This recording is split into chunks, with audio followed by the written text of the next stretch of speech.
Sir तुम्ही भीमा कोरेगाव या ठिकाणी भेट देताय, प्रचंड पुन्हा एकदा गर्दी आहे, काय वाटतं तुम्ही जेव्हा भेट नाही, देताय? असं आहे की प्रचंड आपलेपण आहे, गर्दी नाही, ते आपलेपण आहे. आणि आपलेपणातनं मला ज्याचा अभिमान वाटतो त्याला वंदन करण्यासाठी म्हणून जनता आहे. त्याच्यामुळे त्याला गर्दी नाही म्हणता येणार, ते दर्दी लोक आहेत. प्रेम, आदर, भावना हे सगळं या स्तंभाशी निगडीत आहे. आणि ज्या स्तंभाला बाबासाहेबांनी भेट देऊन त्याच्या कर्तृत्वाला सलामी दिली आहे, म्हणजे पुढचे जोपर्यंत जगाचं जग अस्तित्वात आहे तोपर्यंत भीमा कोरेगावला लोक येतच राहणार. मुख्यमंत्री, उपमुख्यमंत्री कुणी आलेलं नाही, अजित दादा म्हणजे अर्थात दरवर्षी येतात, पण आज यावेळेस नाही, आता काही येण्याची गरज नाही ना, 5वी बहुमत मिळालंय. आता काय बघू, 5 वर्षानंतर भेट देऊ आम्ही.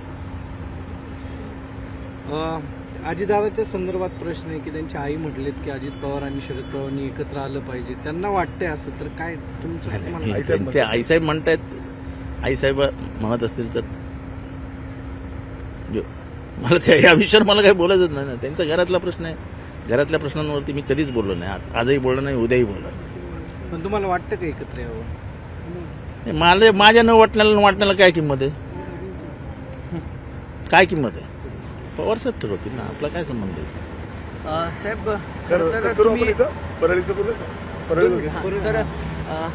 सर सरेंडर करावं लागलं आरोपीला. एखादा आरोपी सरेंडर होतो, सीआयडी, गृह खातं, पोलिसांचं फेल्युअर, नेमकं कुणाचं काय? असं आहे की सरेंडर होतो काय, एक तर तो आधी कळवतो की मी सरेंडर होतोय,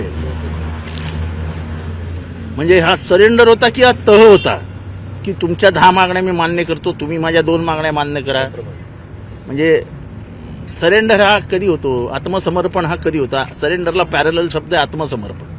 भारतात आत्मसमर्पण कोणी केलं? फुलनदेवी, हे मोठे मोठे जे नावं होती चंबळच्या खोऱ्यातली, त्यांचं एक आत्मसमर्पण झालं. काही काही मोठ्या मोठ्या लोकांची, म्हणजे मोठ्या मोठ्या गुन्हेगारी क्षेत्रातल्या लोकांचं आत्मसमर्पण झालंय.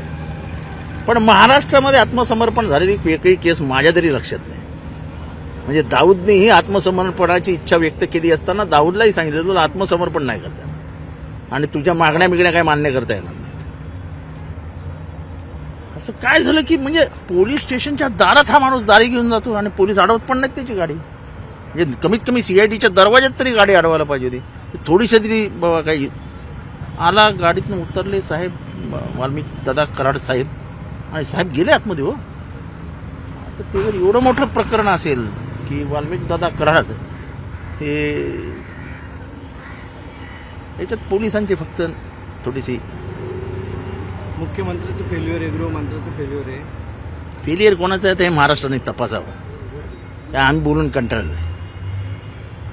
पण मोठा ते ढस एनी टाइम आरोप करतायत की मोठा आका अजून सापडायचा आहे, हाती लागायचा. हा माझा प्रश्न हा आहे की हा आका कोण, हे नाव गेला काय ते धस मागे पुढे बघतात. नाही, आज त्यांनी नाव घेतलं, कोणाचं? धनंजय मुंडेंचं नाव घेतलं त्यांनी. मग चांगलं आहे. मी तर पहिल्या दिवसापासून घेतोय की धनंजय मुंडेंचा राजीनामा घ्या म्हणून. पहिलं असं आहे की कुठल्याही चौकशीमध्ये जो माणूस माझ्या जवळचा आहे, मी उद्या मंत्री आहे आणि माझ्या जवळच्या माणसावरती चौकशी सुरू झाली आणि मी मंत्रिमंडळात असलो तर माझा आणि त्याचं एवढं सहवासाचं प्रेम असतं की त्यांना माझ्या माणसासमोर काय अडचणी असतील ह्या मला अस्वस्थ करतील आणि त्या अस्वस्थतेतनं मी फोन उचलेन, काय चालू आहे त्याचं, सांभाळून घ्या त्याला. त्या इन्स्पेक्टरवरती मानसिक दबाव येणार, सांभाळून घे म्हटल्यावर बापरे आता हे काय करायचं. त्यामुळे अशी अपेक्षा असते की असं जेव्हा प्रकरण घडतं तेव्हा जे मंत्रिमंडळ आहेत त्यांनी बाजूला व्हावं. त्यांच्या पक्षाध्यक्षांनी सांगावं की पक्षासाठी तुम्ही बाजूला व्हा. महाराष्ट्राच्या लोकांच्या मनात आमच्याबद्दल संशय निर्माण होतोय. परभणीच्या घटनेबाबत काय अजित वाटतं? पवार अजून बोलत नाहीत, धनंजय मुंडे याच्यावर एकही शब्द बोलत नाहीत. त्यांना बोलावं असं वाटत नसेल, काय फार जास्त महत्वाचं प्रकरण नसेल नाही, असं त्यांना वाटत असेल. गृहमंत्री म्हणतात नाही आम्ही गुन्हेगारांपर्यंत पोहोचू, अटक करू. वाल्मिकी कराडला सीआयडी, वाल्मिकी नाही हो, वाल्मिकी कराडला, सॉरी चुकून झालं, स्लिप होतं. वाल्मिकी कराडला ज्या गुन्ह्यात दाखल केला तो ऍक्च्युअली खंडणीचा गुन्हा आहे, हत्येचा आणि त्याचा काही संबंध नाही. आमचं म्हणणं तेच आहे ना की FIR हा पोलिसांनी बनवायचा नसतो आणि बनतच नाही. जे सेक्शन्स आहेत त्याच्यामध्ये कंप्लेनंटचे जे म्हणणं असतं ते तुम्हाला रजिस्टर करायचं असतं, तुमच्या चॉईसनुसार नसतं. चौकशीनंतर तुम्ही त्याच्यातनं त्या माणसाची वजाबाकी करायची असते. इथे FIR मध्येच नाव गेलं त्या आणि कायदा सांगतो, तुम्ही जो कंप्लेनंट येईल, कंप्लेनंट जी भाषा वापरेल त्या भाषेत ती तक्रार नोंदवून घ्या. सुप्रीम कोर्टाचं जजमेंट आहे याच्यावर, आणि अशी 50 जजमेंट आहेत. नाही घेतलं. आता याला काय रिझनिंग आहे? It is a law that FIR of a cognizable offense should be registered as per the complainant's wish. कंप्लेनंटच्या मनात काय घेऊन टाका.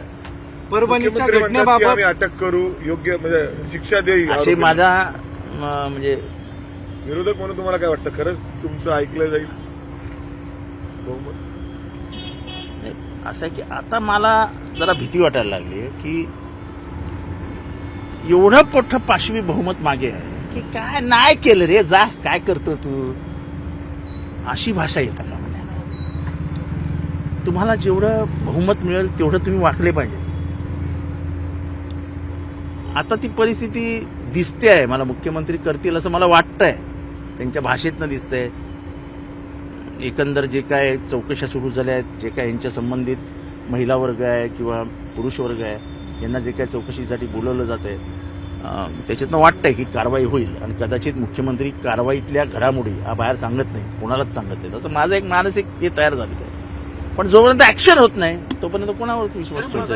तुम्ही एक उल्लेख केला की वाल्मिकी कराड याच्यावरती परळीमध्ये 307चा देखील काय? बापू आंधळे नावाचं एक खून प्रकरण आहे, त्याच्यात क्रॉस कंप्लेंट आहेत. त्या बापू आंधळेला ज्या माणसाने मारलं तो सुद्धा वाल्मिकचाच माणूस आहे. आणि त्याच्यानंतर ह्यांना बबन गीते नावाच्या एका माणसाला इलेक्शनच्या वेळेस इथे ठेवायचंच नव्हतं,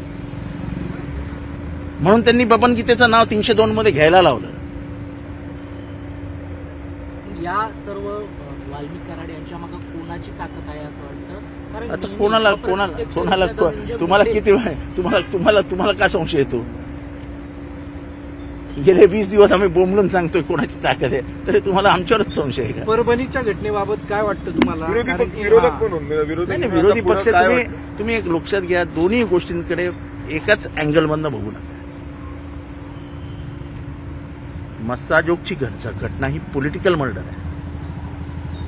इट्स अ पॉलिटिकल मर्डर. आणि परभणीची मर्डर ही इन्स्टिट्यूशनल मर्डर आहे.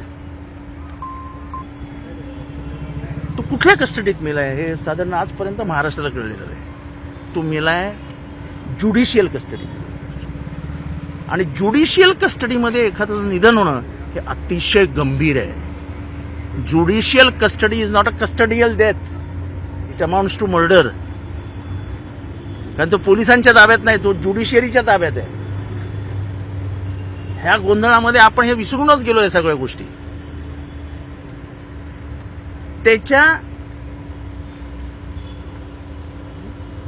पोस्टमॉर्टम रिपोर्टवर लिहिलेलं आहे shock due to multiple injuries. Multiple injuries झाल्या कधी? हे 2 महिन्यापूर्वी झाल्या होत्या का? रिपोर्टमध्ये सगळं येतं. त्याचं हृदय किती वाजता, साधारण किती वाजेपर्यंत बंद पडलं असेल, त्याचा मृत्यू होऊन किती तास झालेत, हे सगळं येतं. मेडिकल सायन्सेसमधनं आता एवढं प्रोग्रेस झालेलं आहे की हे सगळं माहिती पडतं. हे पोलिसांनी काही जमा केलंय का? तो न्यायालयीन कोठडीत किती वाजता आला? काही कळायलाच मार्ग नाही. आणि असा एखादा मृत्यू असा हवेवर नाही सोडता येत. म्हणजे तो गरीब होता, त्याची आई मागासवर्गीय म्हणून आपण त्याच्याकडे दुर्लक्ष करायचं का? होणार नाही, होणार नाही. परभणीत सुद्धा बीडसारखाच मोर्चा काढला जाईल. भले तो त्यांच्या म्हणजे त्या बीडमधल्यांसारखा मोठा नसेल, पण प्रातिनिधिक स्वरूपात आम्ही सगळे जाऊ परभणीला आणि मोर्चा काढू. 3 तारखेला उद्धव ठाकरे जाणार आहेत. नाही, मला माहिती आहे कोण जाणार, किती वाजता जाणार हे मला काय माहित नाही, पण हे करावं लागेल.